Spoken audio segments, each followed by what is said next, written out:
Hi, greetings. Welcome to the Kindergarten Readiness Camp's Planning for 2015 webinar. Many thanks to Laura Carson and Amy O'Shea from United Way of Greater Lafayette for joining me and leading this quick session to review the Kindergarten Countdown Camp model and help us think through planning for 2015. We're recording this in November of 2014, which is actually the perfect time to start thinking about summer of 2015. So the growth in kindergarten countdown camps has really expanded since 2011 when we were first asked by IU Health to expand in the counties where they have hospitals. Between 2011 and 2013, we were granted increasing amounts of funding through the IU Health hospital system. And because of the success and interest by other United Ways and United Funds, we were provided $200,000 over 2 years from Lilly Endowment for last year and this year, or excuse me, 2014 and 2015. This year, in 2014, we expanded to a record number of camps and students through combined funding from IU Health, a kindergarten readiness project funding pot here at IUW, and the Work Together grants at IUW. Additionally, we know that many of our members solicited funds from sororities, government grants, philanthropic funders, and more at the local level. So let's walk through the camp design. There are some required elements and then some optional elements. So let's first talk about the camp length. While some of our communities have tried camps fewer than 4 weeks, the outcomes are clearly better when students participate in a full model, which we define as 4 weeks, half days. We know that some schools have required changes in that model to align with summer school or with their lunch or bus schedules or teacher or building availability. And in fact, this past summer in 2014, many schools had to reduce the length to 3 weeks because of the extended year from the snow makeup days. However, we really want to focus on that 4-week half-day model wherever possible. So talk to us if your school system has a conflict with that model. And at this point, I'll turn it over to Amy to talk a little bit about the teachers. So it's critical that can't be taught by credential licensed teachers, and we found that it's important to have an assistant for each camp as well. I know many communities are prioritizing contracting with or employing the same teacher that many of the children would actually see in their kindergarten classrooms. It's our preference here in Lafayette to hire a teacher who plans to be in the kindergarten classroom in the fall, but of course it doesn't always happen that way. In terms of teacher assistants, the type and amount you need depend obviously on the features of your camp. We have a few camps here that have a high number of non-English speakers, and so we've made it a priority to have a paraprofessional in those camps that is a fluent Spanish speaker. It just helps us communicate with the families and students as well. But other things to consider are children that have disabilities or along those lines. For a camp that is challenged to have adequate volunteers present, you might consider something along the lines of returning college students or interns to provide additional sets of hands or support. And speaking about volunteers, we found that this is a really powerful element that's needed to incorporate community volunteers within the program. It really creates a special value add that United Ways and United Funds can bring to this program. There are many reasons and ways to build that program, the volunteer program, but mostly the teachers really need those extra hands in the classroom for supervision, interactive activities, and other personal attention for students. The students really thrive the more personal adult attention they receive. Volunteers really bring credibility and an essence of community investment to the program. And it could be viewed as another summer school program. Camps that incorporate volunteers have incorporated volunteers. We've used board members, corporate partners, sororities, members of local churches, and it's really served to strengthen our relationship and to solidify our United Way's role in the community. And in terms of academic curriculum, we really encourage an age-appropriate curriculum that helps build those pre-literacy skills. So academic curriculum does not mean that children sit at desks all day long with paper and pencil tests. The type of curriculum is not as important as the fact that there is a structured schedule that drives toward those gains. So think about how will children have improvements in recognizing and writing letters and recognizing shapes and colors and vocabulary, gaining familiarity with books, being read to and working through to sound out words.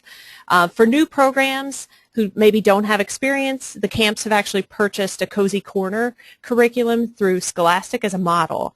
And in those communities, United Way's actually retain the ownership of that curriculum and then move those books from school to school or year to year. And then a really strong requirement from IUW, and this came from our grants committee, is this notion of the pre and post tests on pre-literacy skills through Get Ready to Read from Pearson.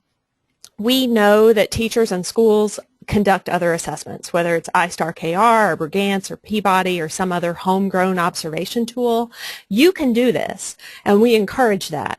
But the grants committee is really clear that we need to measure, have some way to measure the results in an aggregated way. And this Get Ready to Read is a pretty low-cost, low-intensive, standardized tool that we can use.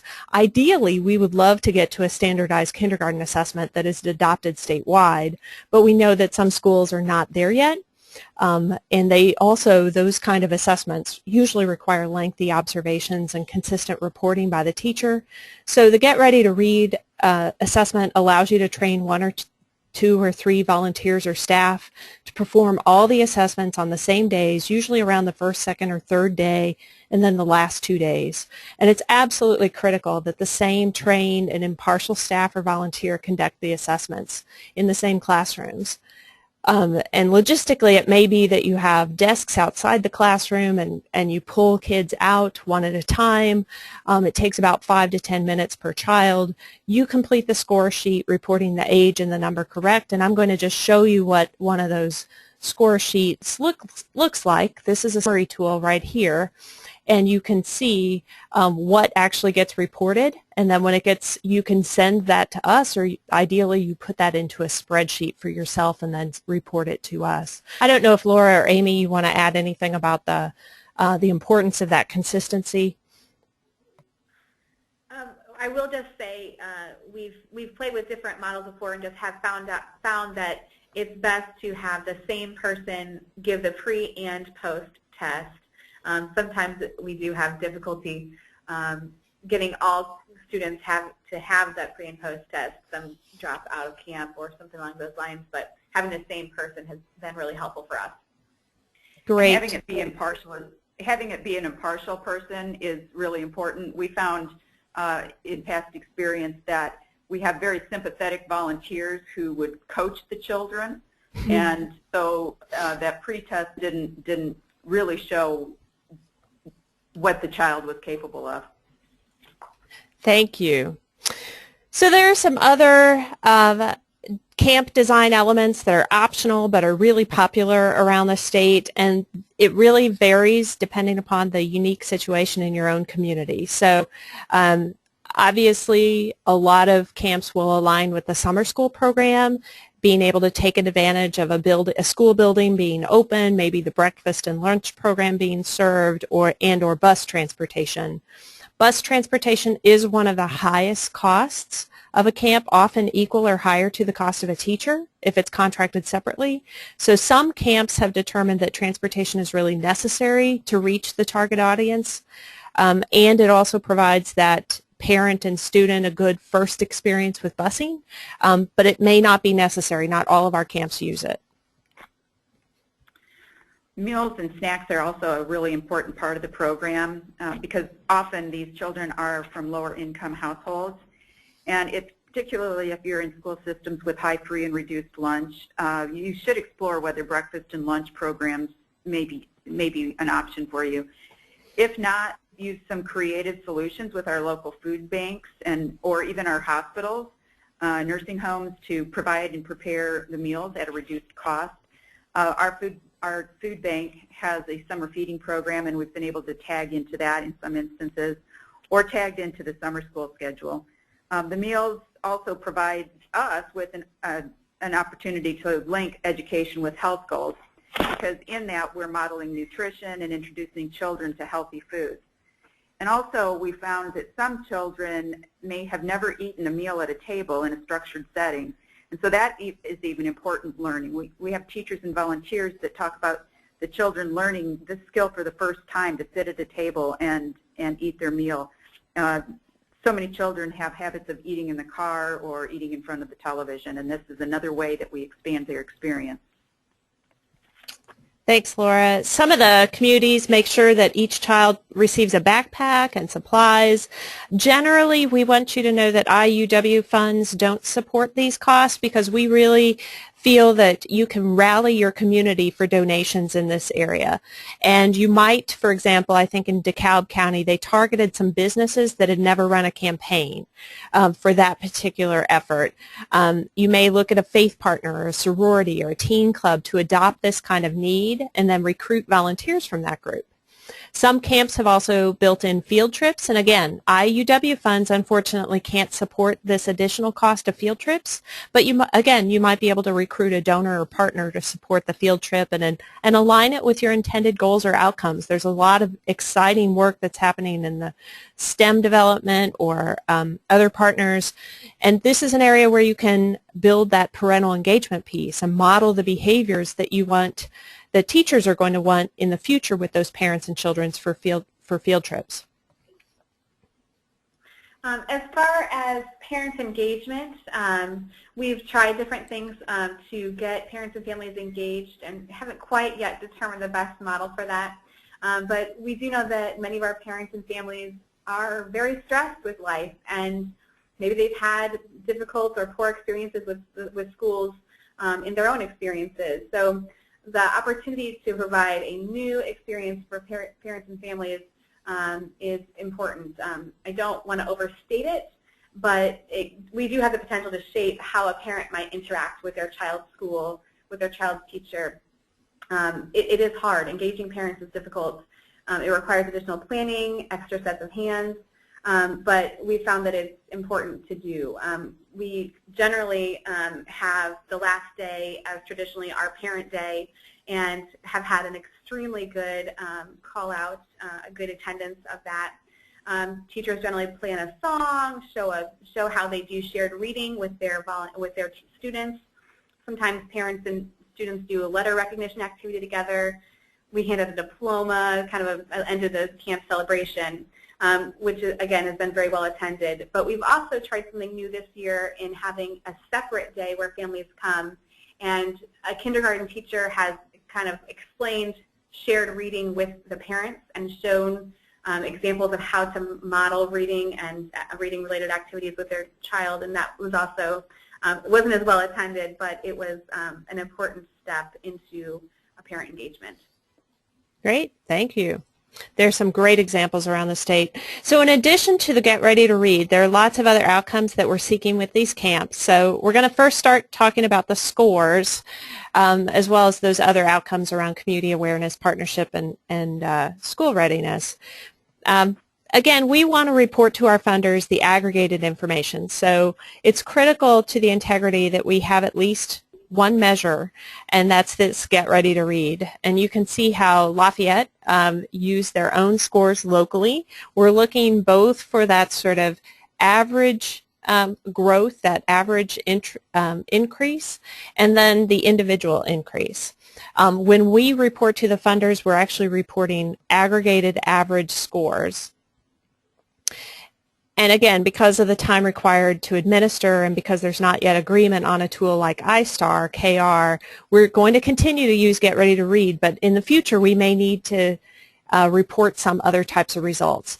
This is just the quick and dirty of the growth in the scores this last year. We also try to measure STEP scores, and we'll come back to that if we have time at the end.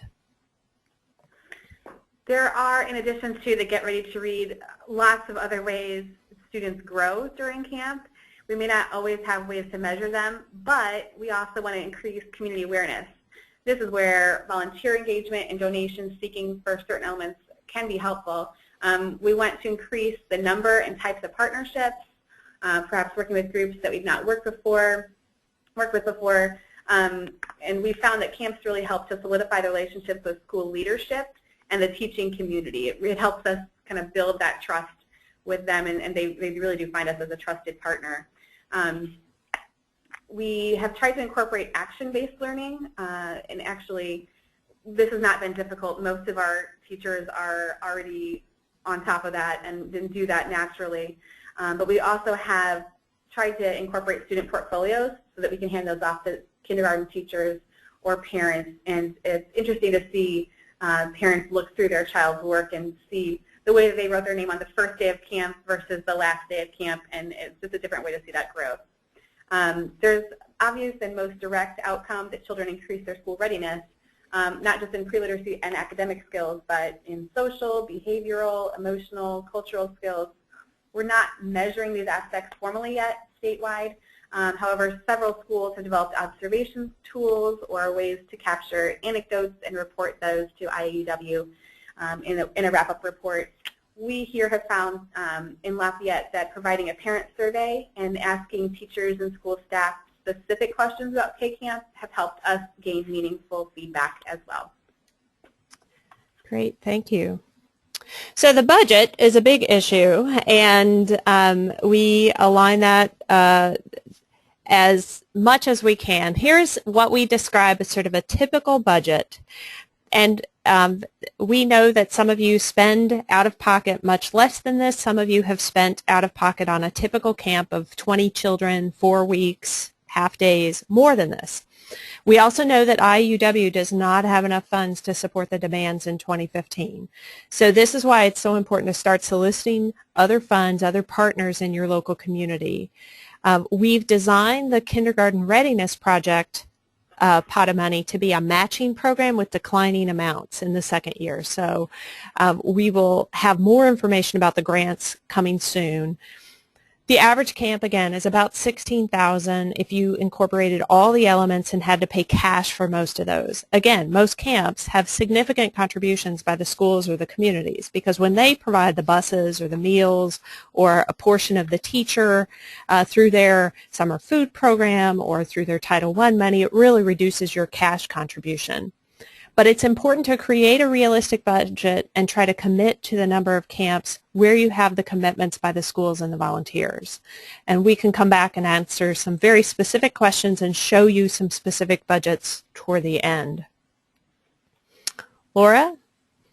Yeah, we here in Tippecanoe County have many more schools that want the program, but we know we do not have the resources to provide for all that, nor the financial resources, nor the staff time, or the commitment of volunteers. But this program really resonates with our community, and it is really powerful within our schools. But we, because it's so popular and because so many schools want the program, we're able to make demands back to the schools and our community to be able to enable the program to be stronger. And we're able to say, okay, if you want us to do this program within your school, we need you to incorporate these elements, or we won't be able to provide this in your school. And we realize that not all communities have this leverage as you're beginning to build your program, or if the school already has its own program. But don't underestimate your own ability to shape the program. You need to ask for things in return from your school and community partners. We in Lafayette have been really successful in securing additional funds and also robust volunteer partnerships. So let me talk about some of these local partnerships. We have secured funds from, through other grants and contributions, and we're using part of our own United Way funds, our local United Way funds, as well as funds through IAUW from IU Health, and also through the Lilly Endowment. We've also had major investments by our Department of Child Services as part of their prevention dollars. But we also recruit strong volunteers, and depending on some of our relationships with large churches to provide those volunteers. What we've found is that certain churches or certain groups have adopted particular schools or even just adopted a particular camp. So another way that we ask the community to support the kindergarten countdown camps is by having book drives and donating books. And in the first years, we had a traditional book drive, but didn't really find much success, or had people donating books that weren't really appropriate for that age group. So in recent years, we've had more success by having a virtual book drive, which is a turnkey website where you can have people log in and pledge a few dollars, and then the donors pay for the books, and then we're able to ensure that the books are age appropriate and the right variety because we have control of what we're purchasing. Often communities have asked for support in providing Live United t-shirts for students. And let me tell you, there's nothing more fun than seeing 20 little 5-year-olds in your Live United t-shirts. It's really fun, and it's great promotion all over town. We see these kids. But you also have to remember when you're ordering t-shirts that you'll need to have a variety of sizes because kids of this age come in all shapes and sizes, so you need to accommodate that. But we're placing t-shirt size on the registration form so that we can get a closer match of what kids will be needing. And we're certain to include a small budget for copies and supplies, and maybe that's something that in your community you could ask a corporate partner to contribute. Many of our schools use their free and reduced lunch summer program, and as I said earlier, we also partner with our local food bank to supply meals and snacks in certain schools that might not have a formal meal program. So let's talk a little bit about camp logistics. There are so many resources available to us as United Way system that creation of materials on your own shouldn't be a huge need. I know we learned so much from Heather Gertman in Indianapolis when we were just starting out on the program, and she was so willing to share her information with us. I know that we would also be willing to share. So, and also IAEW has posted materials in the members-only section. So those resources are all available to you. We don't have to reinvent the wheel here. But let's talk about timing logistics. Lucinda mentioned earlier, November is great timing to plan for next summer, which is kind of crazy to think about, but this is the perfect time to line up schools and resources. It's important when you talk to your school partners not to overpromise. As Laura mentioned, we have a number of schools who would love to have camps or maybe an additional camp in their school, so 2 classrooms instead of the 1 that they had last year. But we have to be very careful when speaking with those schools because we don't want to overpromise things that we don't have the funds for. Sometimes we're just tentative with the schools suggesting, yes, if we have the right funding and other support, we're definitely interested in working together on additional camps, but it is important to start talking to them now about the model in general. It's also important to think about how much staffing support your United Way can provide. We are extremely lucky here in Lafayette. My staff time is dedicated to this effort, as well as my colleague Emily Bullock, and we've worked together on camp the past several years.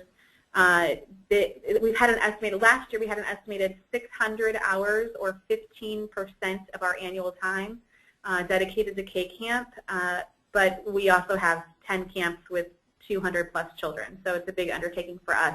We realize that in many communities, your United Way or United Fund is just a 1 or 2 person shop, but in those communities I would recommend it to be critical to have strong volunteer and school support to administer.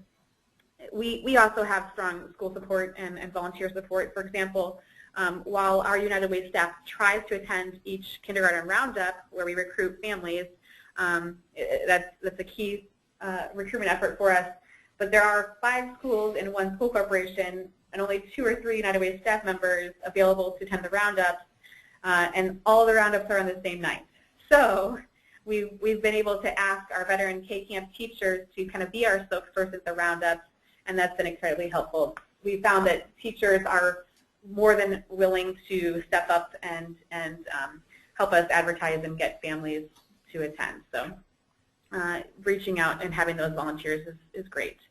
There's so many details about the registration process, the communication with schools, parents, teachers, making sure contracts are signed, that kind of thing.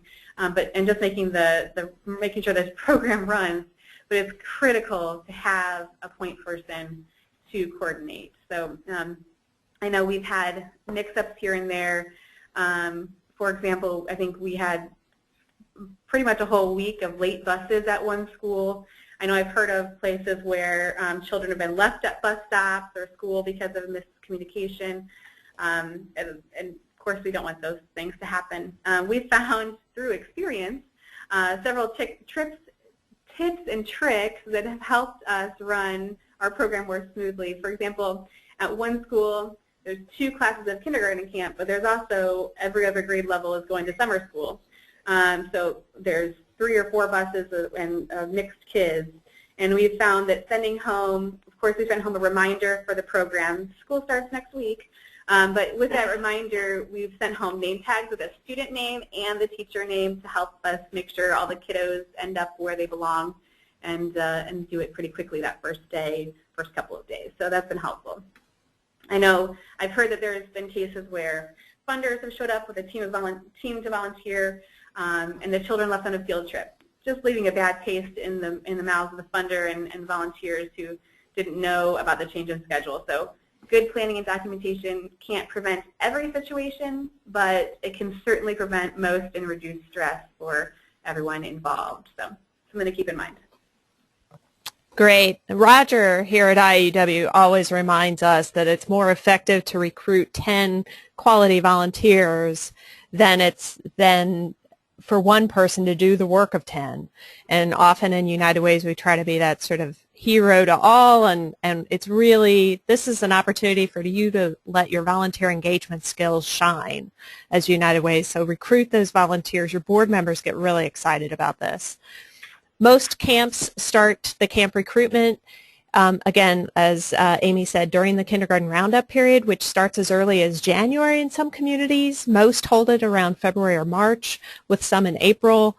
Remember that you're targeting the most in need, which we define as having no formal child care, Head Start, or preschool experience, or having low risk, some other risk factors for falling behind their peers. And because there is some drop-off, we usually try to recruit more than 20 students to end up with a 20-student class and often maintain a waiting list. So you may have, say, 21, 22, 23 students or a list of 20 with a wait list of 10. United Ways have found that anything less than about 14 students it's hard to make it a cost-effective program. So while it's still helpful to those students, it's not really a cost-effective use of donated funds. And then once you have identified the way to recruit the students, you want to distribute your registration forms in your packet. There are some pieces of information that we've learned through experience. It's better to go ahead and collect at registration, like, as Amy and Laura said, the t-shirt size, whether or not they've had any formal preschool before. Go ahead and capture that photo release and parental consent from the parent, as well as multiple ways to contact that parent, and some sort of acknowledgement around vacation scheduling time that we expect you to, if you're going to sign up for Kindergarten Countdown Camp, that's an important seat because there are kids who could be in that seat. And then by around May, you should have most of your details finalized with the schools and the partners. You can always recruit and train additional volunteers, but those key partnerships with faith congregations, businesses, sororities should probably be lined up by around then. Most camps run along the school calendar, and again, we've had them starting as early as June 2nd, which is really fast, right after Memorial Day, and as late as the week after Independence Day, depending upon the school calendar.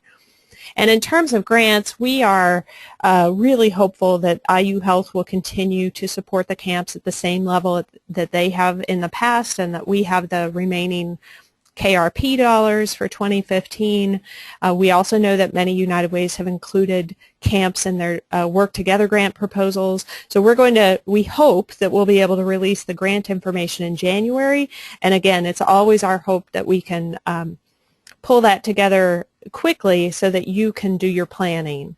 And Amy and Laura, do you want to add anything else here about the communications or insurance or any of those? Well, as it relates to insurance, what we found is we actually bring these teachers and these aides onto our United Way payroll, and rather than a stipend, because then that allows them to be under our United Way general insurance and liability insurance.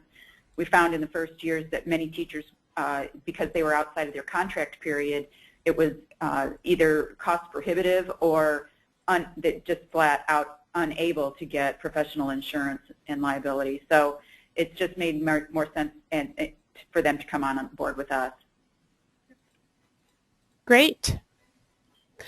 So lots of logistics, and again, no need to reinvent the wheel. There's all kinds of forms and processes already in place that we can just share. So I'm looking at the question and answer. We're going to take just a couple minutes for question and answers before we wrap up. So one of the questions is about finding local scores. Those aggregated scores may mean less to a funder than the individual local the scores at the local level where you're trying to seek local funding. And certainly we can send those back out. We ask for, I'm going to switch over here to a different visual, if I can. Excuse me for just one moment. So again, Get Ready to Read scores are captured on a summary tool like this.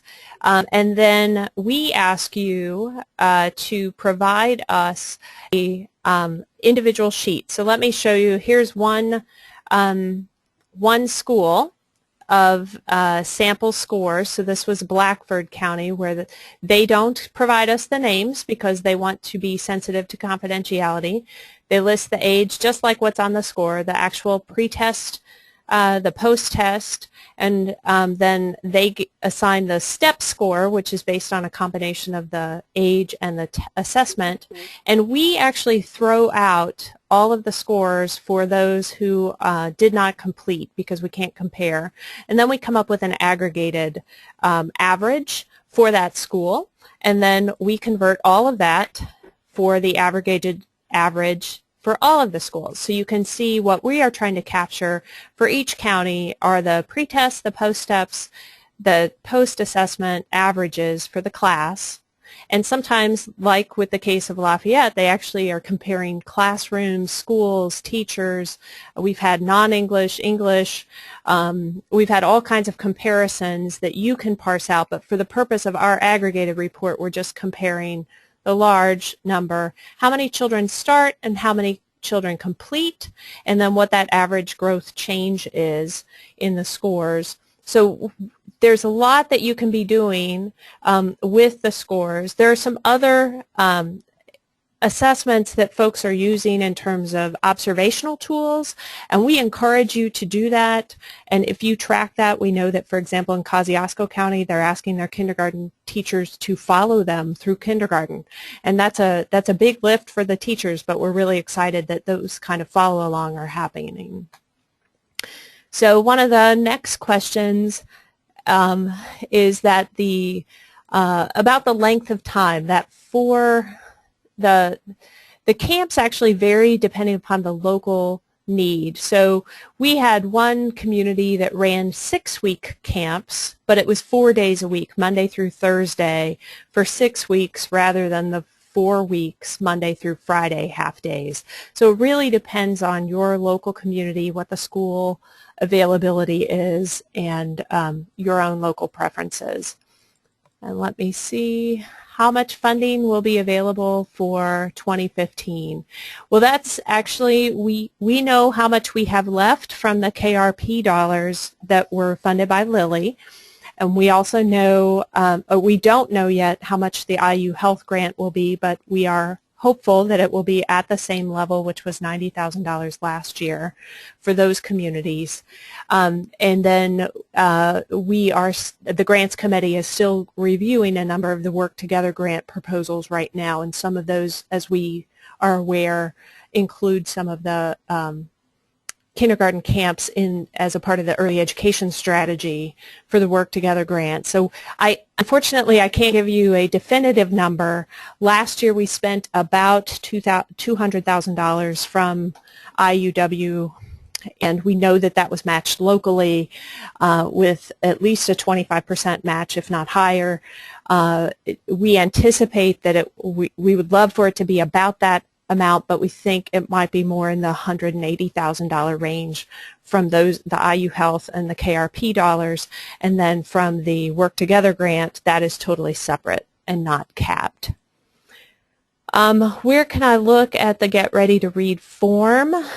We can post samples from the Get Ready to Read information, and that's one of in the members only area, and that's one of the items that we actually order for you as a part of the camps. We do all of the ordering because you have to actually have an account with Pearson, and we found that it's just easier to do that ordering for you, but we can post that to the members only.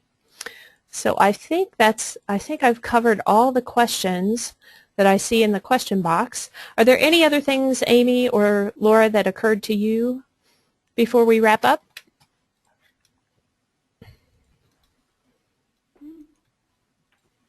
I would just say feel free to reach out if you have any questions. I know that we really heavily relied on Heather Girton as we started out and are willing to help out other communities and share what we've done as well. Absolutely, I echo that, and thank you for participating today. Great, thank you. So this concludes the webinar. If you'd like to stay on afterward, hold on just a moment while I wrap up the recording.